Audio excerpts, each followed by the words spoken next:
നമസ്കാരം, ഷാജി മാലു. സെയിൽസ് പ്രോസസ്സിലെ ഒരുക്കത്തെ കുറിച്ചാണ് നമ്മൾ ചർച്ച ചെയ്തു വന്നത്. അതിലെ മൂന്നാമത്തെ ഏരിയയാണ് ഇൻഫർമേഷൻ ലെവൽ എന്ന് പറയും. അതായത് നാം ഒരു പ്രോസ്പെക്റ്റിനെ കാണുവാനായിട്ട് പോകുന്ന സമയത്ത് ഇൻഫർമേഷൻസ്, കാര്യങ്ങൾ, വിവരങ്ങൾ കൊടുക്കുകയും വാങ്ങുകയും ചെയ്യും. ആ ഇൻഫർമേഷനിൽ പ്രധാനമായിട്ടും 4 കാര്യങ്ങളെ കുറിച്ചുള്ള വിവരങ്ങളാണ് നമ്മൾ കൈമാറുന്നത്. ഒന്ന്, പ്രോഡക്റ്റിനെ കുറിച്ചുള്ള. ഒരു സെയിൽസ്മാൻ ഏറ്റവും അത്യാവശ്യമായി വേണ്ടുന്ന ഏറ്റവും പ്രധാനപ്പെട്ട ക്വാളിറ്റികളിൽ ഒന്നാണ് പ്രോഡക്റ്റ് നോളജ് എന്നുള്ളത്. ആ പ്രോഡക്റ്റിനെ കുറിച്ച് ആധികാരികമായി അറിഞ്ഞിരുന്നെങ്കിൽ മാത്രമേ അതിനെ വിൽപ്പനയിലേക്ക് എത്തിക്കുവാനായിട്ട് സാധിക്കുകയുള്ളൂ എന്നുള്ളത്. അപ്പോൾ പ്രോഡക്റ്റ്, അതേപോലെ തന്നെ കമ്പനിയെ കുറിച്ചും ആധികാരികമായിട്ട് നമ്മൾ അറിഞ്ഞിരിക്കണം. വിവരങ്ങൾ നമ്മൾ കൈമാറുവാനായിട്ട് ചെയ്യണം. ദെൻ നമ്മളുടെ പ്രോഡക്റ്റ് ഏത് രീതിയിലാണ് നമ്മൾ സെയിൽസ് നടത്തുന്നത്, ഏതൊക്കെ രീതിയിലാണ് നമ്മൾ അതിന്റെ സെയിൽസ് പ്രോസസ്സ് നടത്തുന്നത്, ആ രീതിയിലുള്ള ഇൻഫർമേഷൻസ്.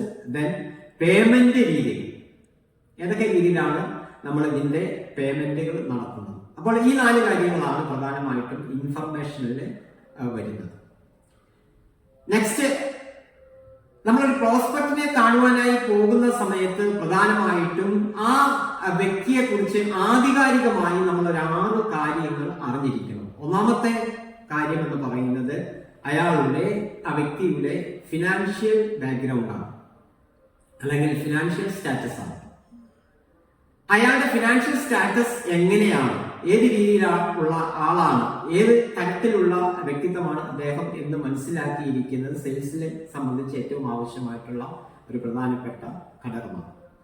രണ്ടാമത്തത്, ആ ക്ലയന്റിന്റെ അല്ലെങ്കിൽ ആ പ്രോസ്പെക്റ്റിന്റെ ഏജ് എന്താണ്.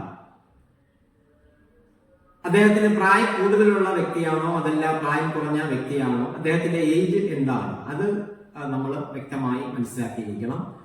അദ്ദേഹത്തിന്റെ എഡ്യൂക്കേഷൻ എന്താണ്, മൂന്നാമത്തെ ഘടകം എന്താണ്, എഡ്യൂക്കേഷൻ.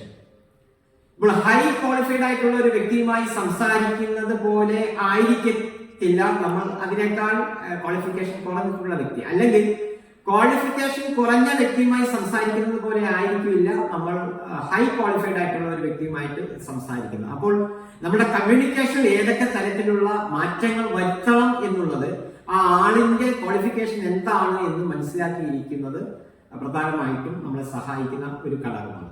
അടുത്ത 4-മതായിട്ട് അദ്ദേഹത്തിന്റെ എക്സ്പീരിയൻസ്.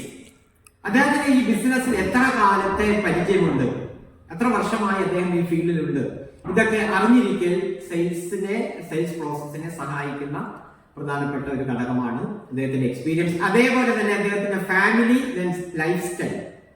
ഈ 6 കാര്യങ്ങളാണ് പ്രധാനമായിട്ടും നമ്മളൊരു പ്രോസ്പെക്റ്റിനെ കാണുവാനായിട്ട് പോകുന്ന സമയത്ത് നമ്മൾ ആധികാരികമായി മനസ്സിലാക്കി വെക്കേണ്ടത്. ഒരു സെയിൽസ് പ്രോസസ്സിന് ആവശ്യമായിട്ടുള്ള ഒരുക്കം എന്നതിനെ കുറിച്ചാണ് നമ്മൾ ചർച്ച ചെയ്തത്. അപ്പോൾ എല്ലാവർക്കും നന്ദി, നമസ്കാരം.